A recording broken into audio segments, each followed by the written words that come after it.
Ever hear the saying, a picture is worth 1,000 words? Look at this photograph. Well, what if I told you that Oda drew a picture that's not worth only 1,000 words, but also tells the final story of One Piece?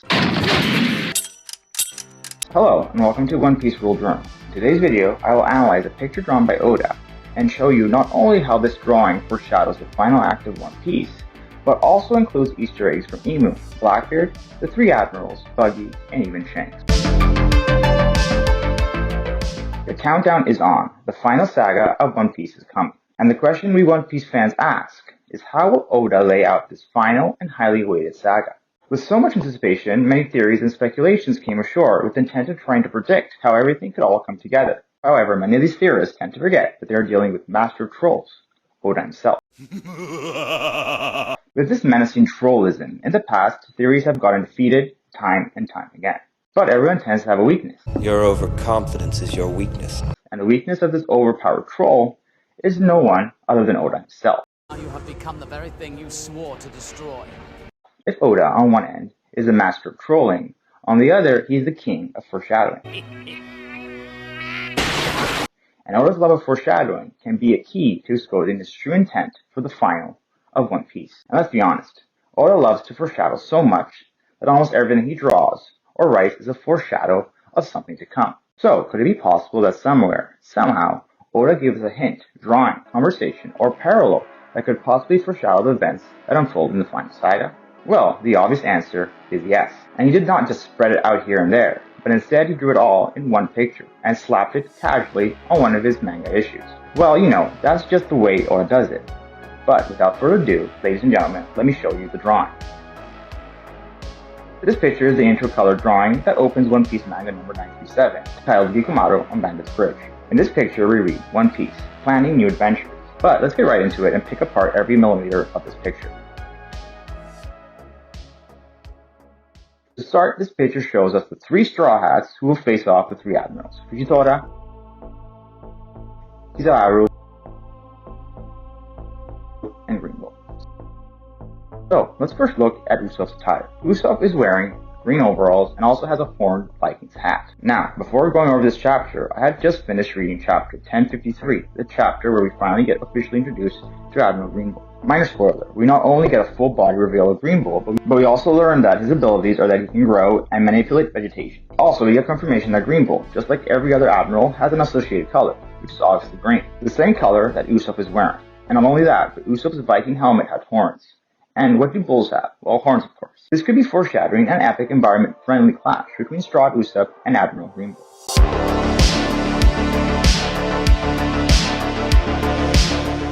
But more on Usopp later. Let's focus our attention on the Luffy's right and left wings. Starting with Sanji. In this picture, Sanji is wearing a purple button-up shirt while balancing two fruit platters.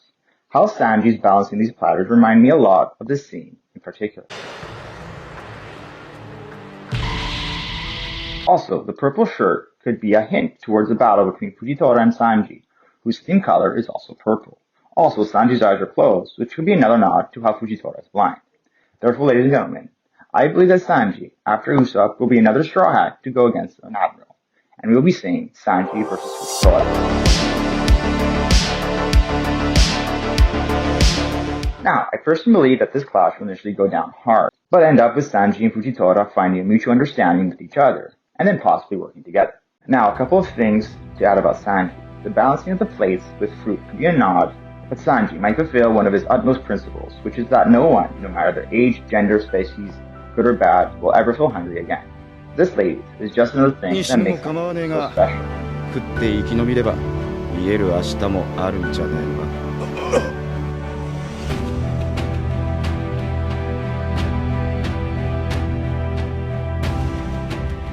However, notice how Sanji has his left hand on one specific spot on the globe. Could this be referring to the fact that Sanji will fulfill his ultimate dream, the dream of finding all blue? オールブルーって知ってるか？いや。なんだ知らねえのかよ。奇跡の海の話さ。その海にはよ、イーストブルー、ウエストブルー、ノースブルー、サウスブルー、この4つの海にいる全種類の魚が住んでるんだ。俺たちコックには夢のような楽園だ。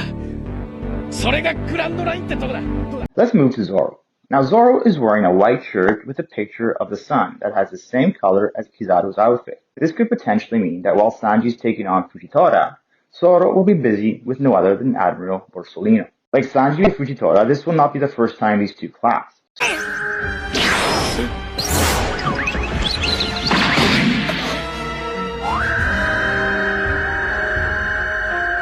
So, with all the anticipation possible, let me present to you the third battle against an Admiral. Zoro versus Kizaru.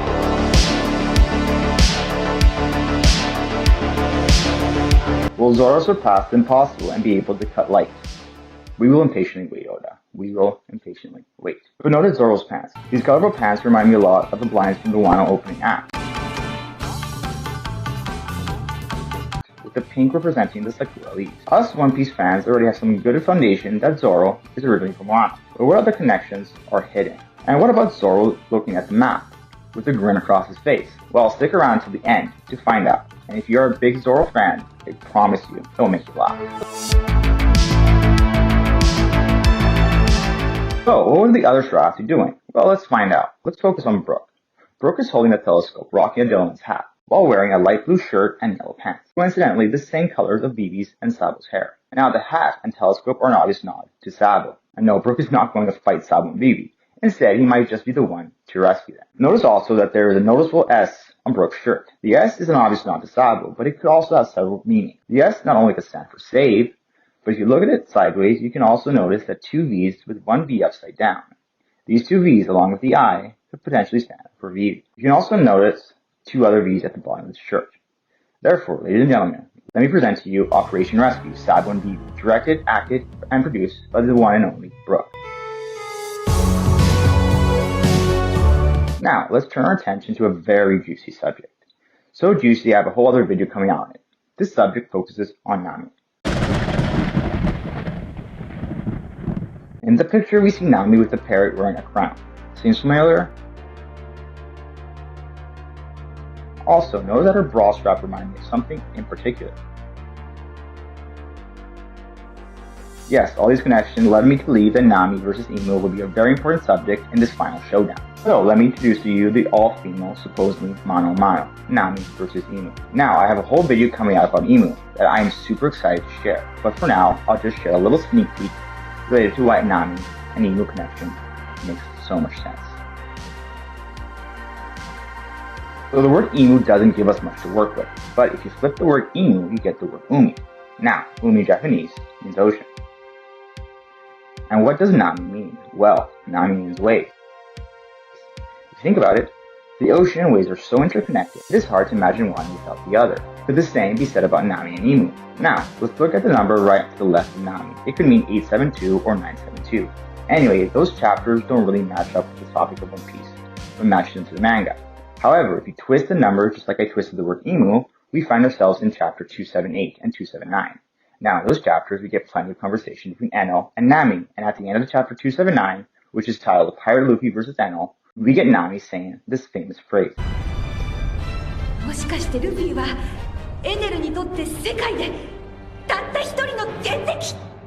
Could it be possible that this time, it is Nami who is the true natural enemy of Emu? Anyway, as I said earlier, I have a whole video coming out on Emu, her hidden identity, and other ways she's connected to Nami. If you don't want to miss it, please subscribe.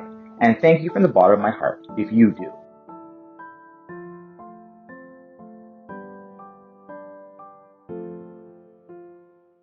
Let's move to Robin. Robin is bending over looking at the map of the world along with Sanji and Chopper. Now, if you look at her black shirt, notice how at the bottom of her shirt, you see brown and yellow balls, with a line of white dots just spacing randomly, but never connecting. However, the last two balls are finally connected by the white dots. Could this possibly be foreshadowing how Robin shreds light on the Void Sentry and ends up connecting the dots? Also, pay close attention to the person that's staring straight at Robin's, just looking at Robin.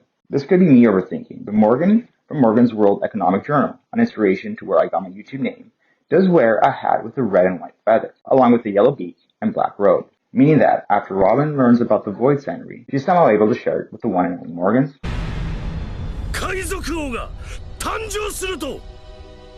Now, pay close attention to the anchor close to Robin's feet. It almost gives the impression that she is tied to it. Also notice how there's patches of green moss, and how the two anchor ends look like horns. Could this be a foreshadow, spoiler alert, that Green Bow is successful in the capture of Robin? But let's return to how Chopper and Sanji are both staring at the map, along with Robin. Could this be foreshadowing a second rescue mission for Robin?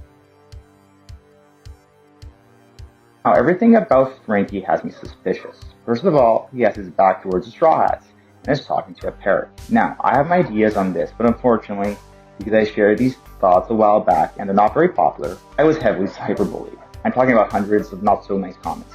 So I'll keep these thoughts on Frankie to myself. Let me take this moment to just say to be kind to everybody, even if you share different opinions. You just never know what the person could be going through. All I'm going to say about Frankie is that on his shirt, there are roses.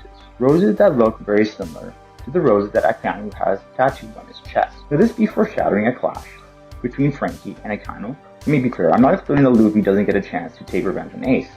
That is definitely coming. But picture this, Akainu and Luffy go all out.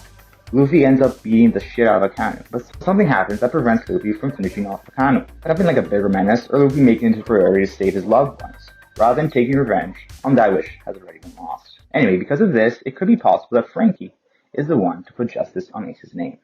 Yes, I know, the fanbase is just dying donuts, see what I did there? To see Luffy give Akainu what he deserves. But remember what I said earlier, we are dealing with the best troll author humanity has ever seen.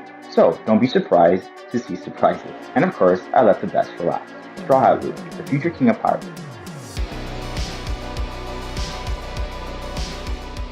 Now let's start with the blue monkey sitting right on top of him. I want to just say this, that monkey is definitely no other than one of the Emperors of the Sea. Spoiler, the one and only Buggy the Clown. Now, this picture of Luffy and the realization of Buggy leaves you with so many questions. With the main one being, is Buggy really a clown, or is Buggy the most overpowered villain ever? Well, let's analyze this part of the picture to find out.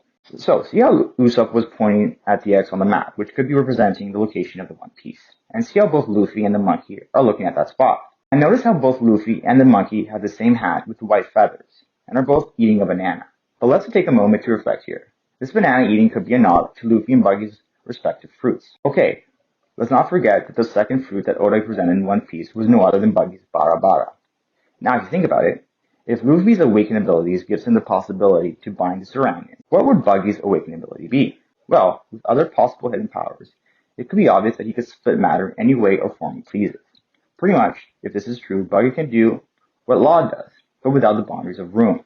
And if you think about it, that power is absolutely insane. You can even call it the natural enemy of the Nika Nika. Based on this reasoning, I believe that Oda has been trolling us for the last 25 years, and that Buggy will probably be a very strong competitor, not only in finding the One Piece, but also in becoming the King of Pirates. But I stand strong on the fact that Blackbeard will indeed be the ultimate villain. Speaking about Blackbeard, I want to add something else about Usopp. Look at his laughing expression. See, that expression doesn't give me Usopp vibes, but that of Blackbeard instead. And look carefully at Luffy's robe. It almost gives me the impression that somebody is sitting behind Luffy, ready to pounce when the right time comes. And when you think about it, it just makes sense. Buggy, Blackbeard, and Luffy all eyeing the One Piece, fighting for the throne of King of Pirates, with Shanks lurking in the shadows, waiting for the right time to make the crucial move. This is probably what Oda has slowly built towards for the last 25 years. But as promised, let's go over Luffy, Usopp, Nami, and Zoro, who are all looking at the same map. So I just gave you my in-depth analysis on why Luffy and Usopp are looking. Now, the same concept can be said about Nami and the parrot, who I mentioned earlier is a possible representation of Imu. See, Imu definitely wants to find the One Piece, maybe to bury the evidence from the Void Centering, indefinitely. And she probably will end up needing Nami's ability to find it. And what about Zoro looking at the map with a big grin on his face? Well, wouldn't it be the ultimate troll from Oda that the guy that can never find his way is the one that ends up finding the One Piece? My